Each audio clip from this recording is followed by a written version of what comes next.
Good morning, everyone, and happy Thanksgiving to those in the United States. Today is November 28th, 2024.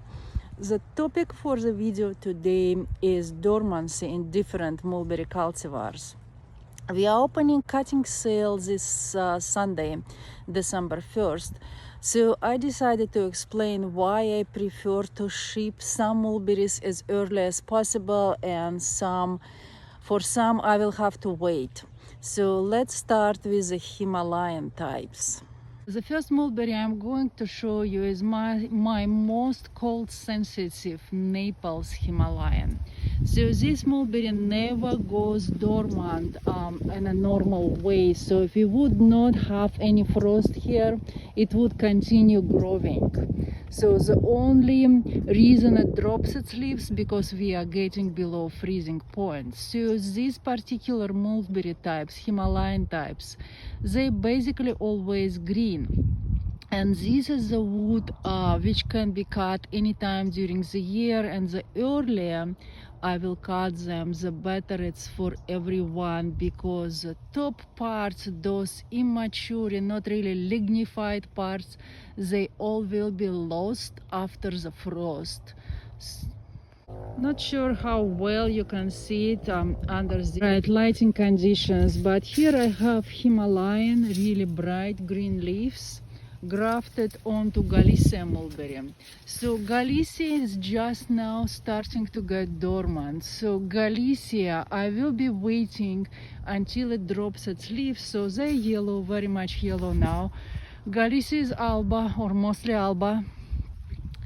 So for this wood, we would prefer actually to get it fully dormant before shipping.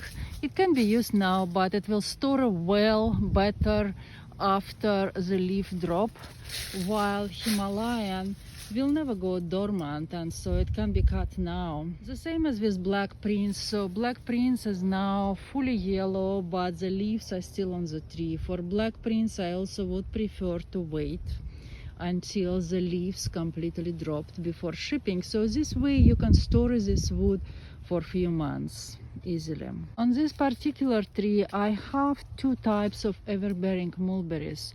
On left, I have Four Seasons, and Four Seasons actually dropped all its leaves because it's more sensitive to the cold than John's Best. You see John's Best on the right side of this tree, and John's Best, they were now making some mulberries. So John's Best is less sensitive, but I'm pretty sure both these types would be completely green if you would not have cold.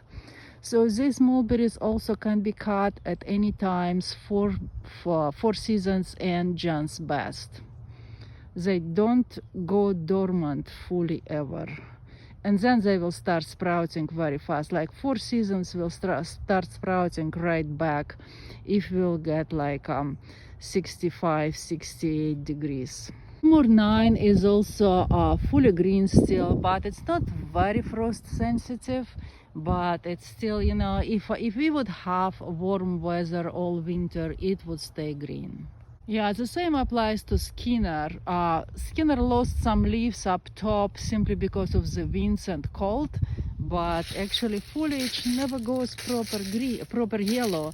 It always will stay green, and then it just will drop them. Here is a Tabriz. For Tabriz, which is pure alba, I will wait until the leaves are dropped. So now they're basically yellow already dropped, and it will drop its leaves completely. As well as Morus nigra. This is a Coloma selection from old Coloma for Morus nigra, and it will drop its leaves too. And even Aussie or Austro-Turkey goes dormant. I actually thought it will be more tropical, but maybe just more cold sensitive. And it's actually the leaves got yellowish.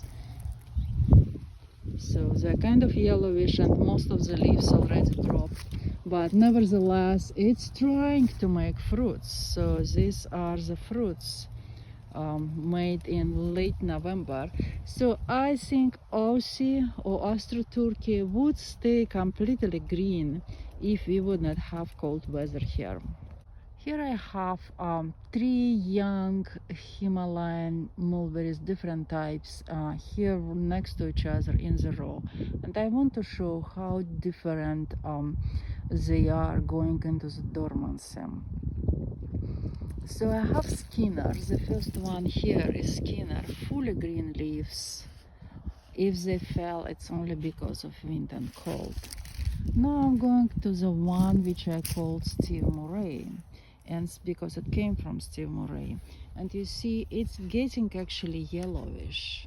So Steve Murray is getting yellowish, it's going into dormancy.